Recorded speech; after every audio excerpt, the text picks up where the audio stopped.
certifications that he's gone through. But I'm not going to read all this. Just one thing I would like to tell, that he is the only person in India who is certified in BOSI. And also the only person who's accredited the executive coach from the Association of Professional Executive Coaching and Supervision from United Kingdom. I invite him to the dais now, and the stage is all yours. Thank you. Krishna is my name, and I've been working for about 30 years in various industries, and took a voluntary retirement from lastly from a multinational company called FL Smith.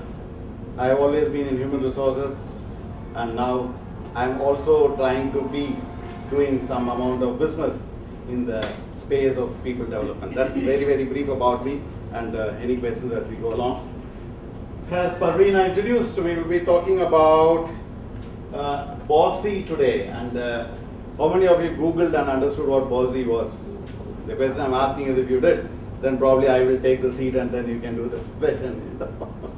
Right. This is something fascinating for me. I will talk about it, and you don't need to take any notes because I will be giving you some handouts, materials which has more substance than what I will be talking today.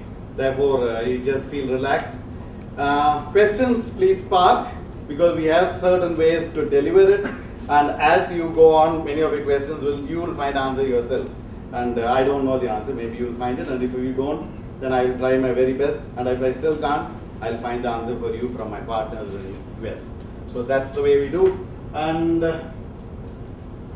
agenda for today, we will take you very quickly through an introduction. What is all about, where did it have its birth, and what is it all about. We'll give you a quick intro to that, and then you would actually do a paper and pencil test to check out what DNA do you have. And my guarantee today is, when you exit this hall, you will definitely have a new way of looking at how you are doing business, how you are growing business, how are people supporting you in your enterprises, and what can you do to build it. That's a guarantee.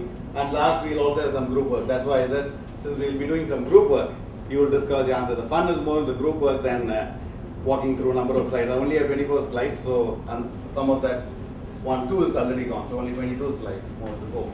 Right, so bit of surprises. We would collect your business cards. We'll do a lucky draw, and 3 cards would be that we choose would get a gift. And what is not there also is, end of the session, I'm going to ask one of you to sum it up for me, and whoever is going to sum it up would also get a gift from me. So that's to keep you alive and kicking. As you're sitting there, and as in many sessions we talk, we have a lot of experiences with our life, in everything, in our education, in our business, in the way we look at things. Either you can decide there and say, what is this, one more new terminology, it's not going to add any value to me. Or you can see, how does it add value to me now? What is it, the new paradigm shift, as we call it, that's happening in my thinking. Choice stays with you. So either it can be a fixed mindset and say, okay, everything is perfect for me, I don't need to change anything, everything is going very well, and there's nothing new for me to learn. I have done my Google search, so I know it all. I'll go onto a YouTube and Google search, and don't waste your time on YouTube, because I put that myself today. And the other one is, try, explore like Charles Darwin did, and find out what is the new way in which you can look at entrepreneurship. So that's what my submission to you.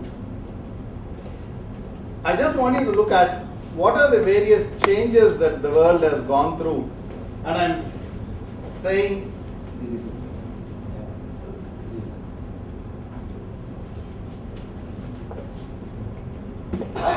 okay, I just want you to think, what are the changes that the world has gone through? Not for many years, only I'm asking in the last 5 years. Today, 5 years itself, I believe, is a big time for things to change. You get up, you go to bed, and you get up in the morning, you see something has completely changed. It has wiped off businesses, it has wiped off professions. So the only profession that will never get wiped off, any guesses? Which profession will never get wiped off? Training. Exactly. And whenever I train, I tell people you will never change. So I will always be training and you will always not get trained. So this game will go on for a long, long time, and don't expect a trainer to come overnight, change everything, because my profession will become also more or less not, it will become dead. So don't expect that to happen. The only, I think as long as human being exists, human resource professionals will exist. I think that's a guarantee. But apart from that, every other thing that has gone through a change. Think of it. Think of the color television that came into our houses, and today no house has got that big television, the big bag. It's all become a flat television. If you don't have a flat television, probably people, your children will force you to buy one. Complete change of mobile phone in 2 years. Everything is changed. Everybody is in smartphone. Google is all over. And I'm sure Chennai will also soon become a smart city with Wi-Fi everywhere. You can do work from anywhere. And when you get into some depth of reading, the way it's projected is that as things go along, people will always want to work from home. There's never going to be a brick and mortar office. And if you ask them to attend training programs sitting in halls like this, it's not going to happen. So my venture is basically to break that paradigm and see how training can be delivered to the bed. so if you can deliver training to the bed, then probably some learning will take place. But if you deliver it in classroom, I guess it's going to be difficult. But just think, everything has changed. There's nothing that has not changed. But one of the various places from which innovation happens, primarily entrepreneurship. Business is where innovation happens, isn't that right? But what type of change and radical change as entrepreneurship itself has gone through? That's the question that we are going to talk about today, because everything, when it changes, the way we do business, the way we think why we are in business, right? That change, it's a time now. I think youngsters, and I see more of them today, having got into business the last 2 months myself, you see more and more youngsters stepping out of the universities, everybody wanting to start something on their own. And you see it more often now. I think getting applications for recruitment is going to be very, very difficult, and they all have different thoughts. I was just talking to an young kid from SRM, and he came into the office. He is from northern part of India. He just went into the Google map to search for where my office was, and then he said, look, it doesn't work, and I would now have an opportunity to look at Google map in the local language. So that's the level at which people have started thinking. And today, as I say in some of my seminars, people are born in mobile phone and Wi-Fi, and have become hi-fi, and they will continue to be that, and they cannot live without it. Today you can be without coffee, you can be without friends, but you cannot be with your mobile phone on. Just imagine for few moments immediately after you step down. I am also sure many of you keep checking your mobile phone as you're sitting here, but imagine you are out of this room and there's no single WhatsApp message, or in your messenger there's no message that has come to you. It's a threat signal. You know, it's a threat signal. You open up, you remove the battery, you try to clean up, you try many things, but actually nobody thought about you. They're very happy you are not there, right? But we don't want to accept the fact, even that. So change in business is what we are thinking, and BOSI is one of the changes the way we look at doing business. And why? If you think of this, many of us, you know, and those who are there, get into business because you think you have the knowledge. You suddenly think your company is underpaying you. I can recruit so many people in 3 years. But there's another recruiter who is not even an MBA graduate, who is making piles of money like this. And if I get into business, I can also make piles of money. But the reality, it's not true.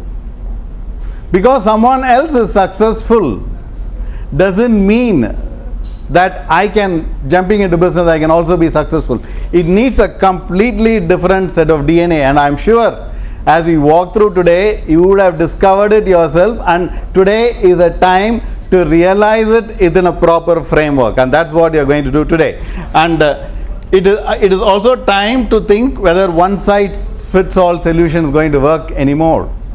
You know, if you attend seminar, you can start business, and then there's the motivation. You think about making money, you dream making money, you can talk about it. You need marketing speech. You need to have a finance person supporting you. You look for ventures who can fund in money. All types of things are given. In spite of everything being given, can you still guarantee me that we can all make profits as much as someone who is making profits even without any formal education?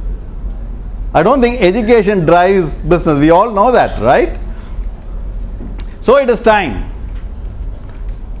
to stop this boxing entrepreneurs into one box and telling them that one size fits all solution will work, and saying that if it works for someone, it will also work for me. So that's what going to be a paradigm shift for you, and that's what you're going to talk about today. You will do your own assessment, you will find out, and then after you do that, I will also walk you through the various 4 DNAs.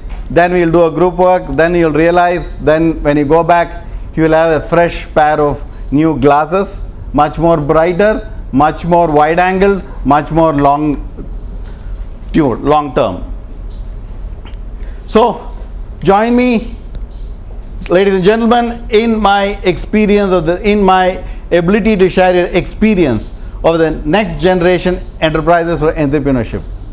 And interestingly, why did I get into this? I just went in and then spoke to the founder of this organization, whom I'll introduce you in few minutes virtually, and then talked about it, and I found it extremely interesting, not from the point of purely business. Yeah, it can be, but at the end I will tell you it can be used for so many other things. If you're in sales and if you're meeting a builder, one of the DNAs, what do you need to sell to him? If you are already in business and growing the team, what type of people do I select?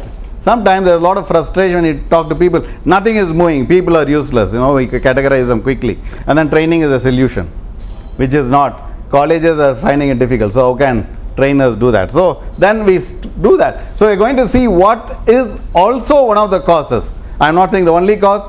One of the causes that is contributing to this difficulty. So join me in this journey today and undergo a paradigm shift, and we will introduce you to the concept of entrepreneurial DNA. And this entrepreneurial DNA, which has been used worldwide, is something that we wanted to introduce it to India and then take it more deeper so that Indian entrepreneurs can also benefit and grow along. And as I said, I would give you a lot of tips as we go along, how to contact, whom to contact, what to do, etc. Founder is Joe Abraham. He has been a serial entrepreneur himself. Having started businesses, he has also sold them off, been a consultant for many Fortune 500 companies, professional entrepreneur, and he is advisor for many of the big firms around the world, startup firms, and they also help startup firms to become better than what they are today. So the founder of this tool, also founder of the tool called BOSI DNA assessment. As I said, you'll get a touch and feel of the pencil and paper version of the BOSI DNA. We all have genes. We know that. Nothing new about that, right? Genes decide whether you're healthy or whether you're not going to be healthy. And day is not very far off when you will have a personalized medicine based on your gene coming up. I think very, very few years you will have it. I think pharmacies will close down. You will probably give your gene code and then you will get a medicine according to your gene. That day is not very far off. Now, having said that, the entrepreneurial DNA is no different.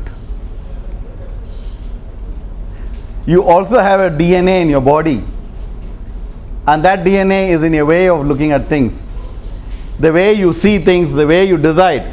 Unique traits that you come into the world with, they are pre-built. The way you look at experience shapes it more, right? And they telegraph the potential of how well or how better you can do your business to your brain. That's what entrepreneurial DNA is about. Is it that if I identify your DNA and can I say that one DNA will be successful than the other? I think I'll be fooling myself if I say that. The Simplest answer is all the 4 DNAs that we'll discuss today have equal opportunity to be successful, equal opportunity to succeed and grow business. But if you recognize what DNA is dominating my thinking, if you identify why am I doing what am I doing, and if you identify the causes for you, then some amount of frustration can be removed and maybe a less amount of visit to doctor and physician, right? Therefore, if you know your DNA, it's going to drive your success much more than what you are doing today, and that's what we are going to attempt doing today. And when does this DNA pop up? It pops up when you have to make a decision. You know, especially people like me who get into business for the first time, everything looks like an opportunity.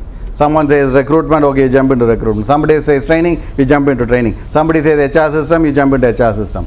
Somebody says please come and sell coffee and tea, I'll also do that. You know, everything looks an opportunity for me. So when I have to decide, my DNA pops into my brain and drives me how I take a decision. It pops up then, and it is also a reflection of who you are. So once you know who you are, like your typical gene, then you know why you are doing what you are doing and what should you need to complement it. Do I need somebody with a different DNA to complement it, or should I practice? Am I saying the DNA cannot be changed? It can. The entrepreneurial DNA can be changed. The moment you start moving from working for someone to working on your own, your thinking starts changing. But the fact